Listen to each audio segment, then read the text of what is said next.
Special session बुला रही है सरकार, one nation one election bill ला सकती है। सर खड़गे साहब, are you ready sir? Sir are you ready for it? ठीक है, थैंक यू।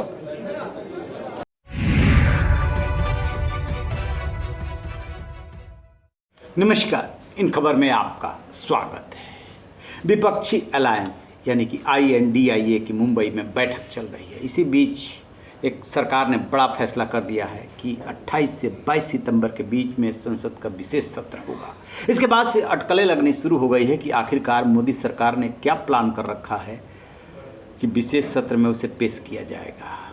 सबसे पहली बात तो ये कि जिस दिन विपक्षी अलायंस INDIA की बैठक हो रही है, उसी दिन सरकार का ये फैसला आ रहा है कि 18 से 22 तक विशेष सत्र। लिहाजा चर्चा बैठक के पैरेलल सरकार के अगले कदम की होने लगी है। मीडिया डिस्कस करने लगा है कि आखिरकार इसमें क्या क्या हो सकता है। यही बात कांग्रेस के अध्यक्ष मल्लिकार्जुन खड़गे से पूछा गया, तो सुनिए पलट के उन्होंने क्या जवाब दिया। खड़गे साहब, स्पेशल सेशन बुला रही है सरकार, one nation one election bill ला सकती है। सर खड़गे साहब, are you ready sir? Sir are you ready for it?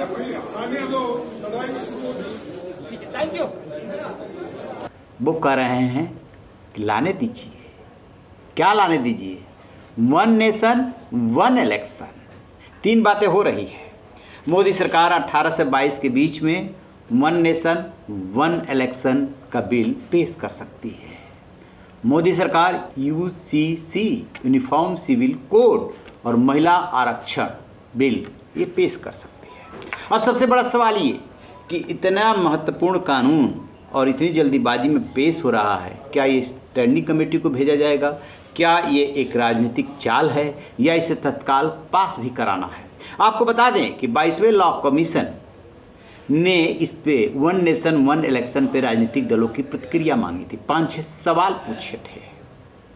एक पक्ष ये कहता है कि साल भर देश में चुनाव चलता रहता है, लिहाजा एक साथ चुनाव होना चाहिए। आरोप ये लगते हैं कि मोदी सरकार ये चाहती है कि विधानसभा और लोकसभा का चुनाव एक साथ करा करके सभी राज्यों पर सत्ता में कब्जा कर ले। क्यों? क्योंकि उनके पास नेता है, उनको ऐसा लगता है कि उन्हें इससे फायदा मिलेगा। विपक्ष इस आधार पर इसका विरोध करता है। और उधर से तर्क क्या दिया जाता है कि सन 1952 के इलेक्शन से लेकर के, यानी कि पहले चुनाव से लेकर के 1967 तक लोकसभा और विधानसभा का चुनाव एक ही साथ होता था। एक बात ये भी आई कि कैसे इसे लागू किया जाएगा, तो इसका जवाब ये दिया गया कि लोकसभा का चुनाव और विधानसभा के चुनाव एक साथ कराने के लिए कुछ विधानसभाओं के कार्यकाल को बढ़ा करके 6 साल करना होगा और कुछ को घटाना होगा और उन्हें भंग करना होगा। इसके बाद एक साथ चुनाव हो जाएगा।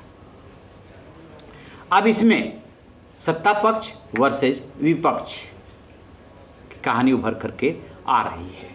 लॉ कमीशन ने राय मांगी, राजनीतिक दलों ने इसमें स्टैंड लिया। निश्चित रूप से उन्होंने इसका विरोध किया, क्योंकि पीएम मोदी पे सबसे बड़ा जो आरोप है वो ये कि वो राज्यों से लेकर के और केंद्र तक की सत्ता कब्जाना चाहते। दूसरी तरफ वो लोग एक तर्क देते हैं कि देश एक है, स्टेट्स अलग अलग हैं, और जो मतदाता सूची बनती है हर बार उसमें अपडेट कीजिए। हर बार जो है वो पंचायत चुनाव के लिए और स्थानीय निकाय चुनाव के लिए अलग होगा, विधानसभा लोकसभा के लिए अलग होगा। क्यों नहीं एक मतदाता सूची होनी चाहिए? क्यों कई बार लोगों को अपना नाम दर्ज कराना पड़ता है? क्यों कई बार लोगों को चेंज कराना पड़ता है? लिया जाए इसे एक साथ कराया जाना चाहिए। तो इससे अब सवाल ये उभरता है कि इससे मोदी सरकार को क्या फ़ायदा होगा? क्या बहस का जो केंद्र है कहीं और शिफ्ट हो जाएगा? क्या इसे इतनी जल्दीबाजी में लागू किया जा सकता है? क्या महिला आरक्षण विधेयक को पेश करके सरकार कोई चाल चल रही है जिसकी वजह से महिलाओं को अपनी तरफ मोड़ सके? बहुत सारी बातें हो रही हैं। प्रधानमंत्री नरेंद्र मोदी ने UCC को लेकर के बोला था, तभी से इस पर बहस चली। यदि ये तीनों बिल लाने की प्लानिंग है, तय मानिएगा फिर बहस का जो सेंटर है वो शिफ्ट होगा। बेशक INDIA बैठ करके अपनी रणनीति बना रहा है, हर विपक्ष का काम भी होता है, कि वो जो है पैरेलल अपनी पॉलिसी बनाए, अपनी रणनीति बनाए, सरकार को घेरने की कोशिश करे, चुनाव में हराने की कोशिश करे। वो विपक्ष कर रहा है, लेकिन सत्ता पक्ष यानी सरकार भी चुप नहीं बैठी है। विपक्ष के कदम को कैसे काटना है ये मोदी सरकार इस पर मंथन कर रही है और बहस के केंद्र को शिफ्ट करने की कोशिश की जा रही है। अभी आगे आगे देखिए होता है क्या। रही बेखबर, देखते रहिए इन खबर। Thank you.